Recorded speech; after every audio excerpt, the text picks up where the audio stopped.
大家好啊！又係去到準備呢個旅遊呢，即係盛夏要去度下假嘅時候啦。咁呢，阿冬菇今日呢就去呢一個過大海嗰邊嘅即係碼頭嗰度呢，就打咗一輪白鴿轉啦。咁啊登記下做下會員啦。咁啊準備呢揾啲優惠價靚嘅 resort 酒店呢，就去帶埋老媽子過去嘆下嘅。咁啊行下又 book 完晒啲嘢之後呢，咁啊有啲餓啦，咁啊梗係揾翻個檔口呢嚟食翻嘢啦。信德中心果然係信德中心，果然係阿何大小姐呢，真係呢管理得非常之妥當。裝修完之後呢，哇，環境超一流啊！而且呢，冷氣充足，你知啦，而家咁鬼焗，咁啊得閒冇嘢做，去嗰度嘆下冷氣呢，其實就真係好鬼抵嘅。而且呢，所有嘅嗰度嘅 staff 呢，或者個 management office 嗰啲叔叔呢，真係呢，即係就算好大年紀呢，何小姐都好珍惜佢哋，個個都着到鬼咁靚仔，啲新西裝呢就燙到不得了。好啦，先唔好講話，我對阿何小姐即係非常之仰慕啦。咁但係呢，即係喺側邊呢，就揾餐食呢，我都希望唔會失望啦。咦？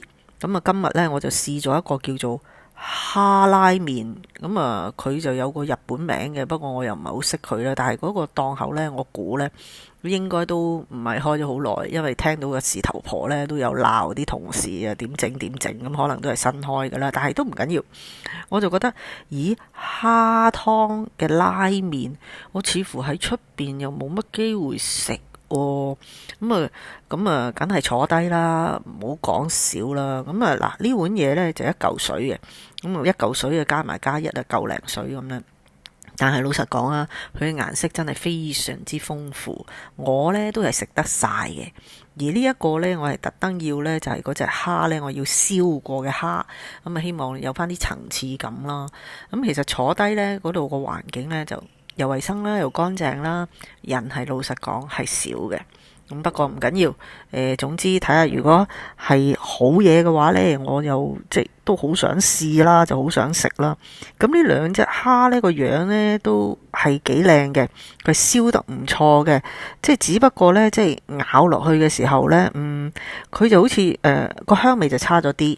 但係都唔緊要啦，其中有一隻蝦呢，其實真係我都有覺得有啲失望嘅，佢燒得好靚，但係呢係有啲問題嘅，咁可能嗰個處理嘅問題真係有啲噏味，即係其中有隻蝦有啲噏味，另外一隻呢都仍然係非常彈身嘅，咁有陣時呢啲手作嘅嘢會發生噶嘛，係咪先？咁但係唔好理佢咁多啦，即係但係佢嘅色香味真係唔錯嘅，咁佢嘅湯呢係 very good 嘅，我想講，即係佢好滑。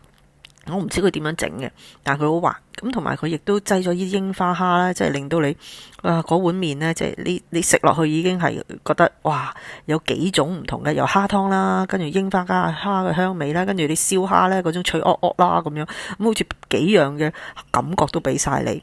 同埋佢隻蛋呢都好有誠意㗎喎，嗱呢啲咁嘅流心蛋，佢真係好留心先做到流心蛋噶。咁啊，如果大家呢有機會呢去到呢個順德呢，即係喺上環嗰個碼頭呢，都入去幫襯下，我覺得都好值得喎。咁啊，下次再經過啦，拜拜。